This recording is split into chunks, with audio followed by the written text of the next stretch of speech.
infrared cameras and electromagnetic cameras that you can actually buy from Amazon, and people are seeing these things. And so it's something that the U.S. has kind of hidden for like at least 80 years.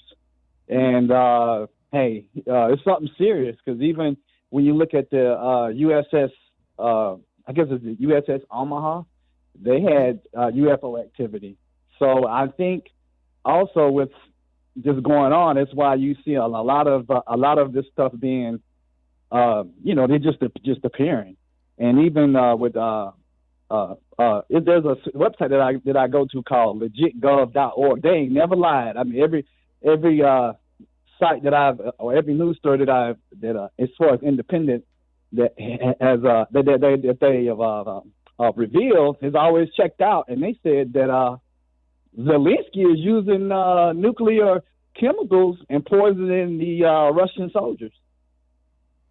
There So have I been think that this, accusations of that from particularly this is one of the problems of us not getting news sources from on the other side of the curtain, which is that there's been multiple accusations of war crimes that Russians have made against the Ukrainians. If you people remember, before this current war, for the most part, both Biden said the Ukrainian government was corrupt. Trump said the Ukrainian government was corrupt. Uh, Obama said the Ukrainian government was corrupt, and now here we are sending them 50, $60 billion. It seems like every week Zelensky just kind of calls up Biden like a sugar daddy when rent is due, and just say, "Hey, look, need about $3, $4 billion in the bank," and then it just pops up. We over here arguing about $10,000 for student loans, $10,000, and folks about to lose their damn minds. Meanwhile, Ukraine called up for a Billy whenever they feel like it, and they just get it. And according to the Russians are under the assertion that this war would have been over. Remember, the initial estimates were that Kyiv would fall within 3 to 5 days, and the entire war will be over within a month. Only because of the support that Biden and the Western European allies have been giving to Ukraine has this war lasted 6 months, which leads to a couple national security questions, which is why do we need this massive standing army when apparently we just can take these advanced weapons? If you have a near peer type of conflict, you can hold back one of the largest armies in the world with Javelin missiles and some HIMARS and some M777s, and you can really have dang near equal match between Ukraine and Russia just with American weaponry. So why are we spending $800 billion a year on the military and we can just get these smart weapons to do the same thing? That's one conversation.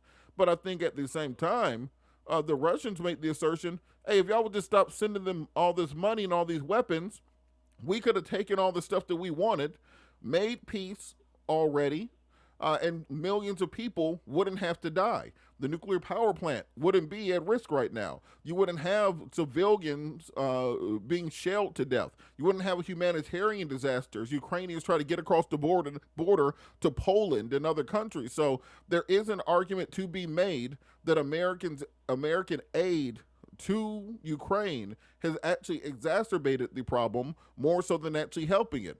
And then what you're going to be seeing in Ukraine after this war is over is a 20-year counterinsurgency, just like we just got done with in Afghanistan. You think the Ukrainians are just going to go home and go to sleep after Russia takes that country?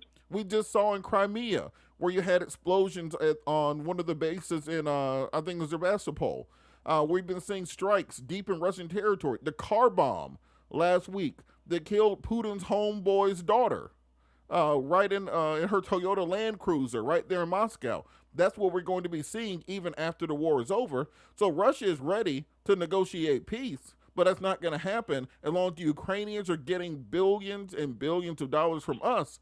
They're going to be going into suitcases and disappearing into the hinterland. And the rich oligarchs there are going to be making money. We're already seeing American weapons and missile systems. They're selling them on Reddit. They're selling them on the dark web. You can go on WhatsApp and some of these other encrypted conversation tools, and you can buy yourself a Stinger missile off there if you got the money for it. So we really need to have some oversight and figure out what we're really doing. Are we just giving them money infinitely to fight on infinitely, killing the Ukrainian people? Or are they ready to negotiate peace talks and a ceasefire? I'll give the last word to you. Like I said, man, I don't think that because America is a military country first, just like most of the European countries. It's gonna take if it happens, it's either gonna destroy itself or it's gonna have to be some kind of intervention from outside of the political spectrum. Else, we're on the verge of a catastrophic event because from what I'm reading from these independent sites, Zelensky is trying to bomb the Chernobyl. That's going to affect all of humanity. Now, it ain't affected right now. On that point, this is something I think people have to remember. The weaponry that the U.S. gave Zelensky is the most accurate weaponry on Earth. As in, the shells and bombs that are falling on that nuclear plant are not accidental. The Russians aren't bombing it because it's already in Russian possession. The Ukrainians are not accidentally hitting it. The M777, if there's any artillerymen listening to this right now, call in because I want you to explain to the listeners the pure accuracy of a M777 artillery piece. HIMARS is a GPS guided rocket system. You put in the coordinates, you shoot the rocket, it goes directly where you want it to go. So these shells or these rockets are hitting Zaporizhia. It's because they want it to hit Zaporizhia because they believe that's what it will take to repel the Russians. They're willing to blow up their own nuclear power plant, and that will push the Russians back and push them back out of the country. And God help us all if that happens. So I understand that people want to talk about Trump in the boxes, but we are on the edge of a nuclear holocaust as one part of the world, and I feel this conversation worth happening. Now I'll really give you the last word. Yeah, it's about to get real. A lot of people ain't gonna make it. So at least half not most of the world is going to be a large percentage of it. So it's going to affect everybody because even when America still dropped, they didn't just drop bombs on Hiroshima and Nagasaki. They also dropped bombs for testing and the Bikini Atoll Islands, and all people still having cancer and cancer defects and dying early because of the radiation to this day. And the veterans that did it, they don't get like $75,000 as a compensation, but those people that they dropped them on don't get anything. And so I guess this is just what the white man want to do. He want to blow up the planet. So hey, hang on. Maybe it's time to go to the next life. Yeah, you're right about that. One of the craziest things about the U.S. test bombing down in the South Pacific and the Bikini Atolls, where they were dropping bombs at, the natives who, when the nuclear fallout fell, they thought it was snow because they'd never seen snow except for in the pictures, the GIs that showed them during the war. So they would go out and play in the nuclear fallout and try to build snowmen out of it. And thousands died or were infected with cancer. And if you watch the show, millions. And if you watch the show SpongeBob SquarePants, check this out.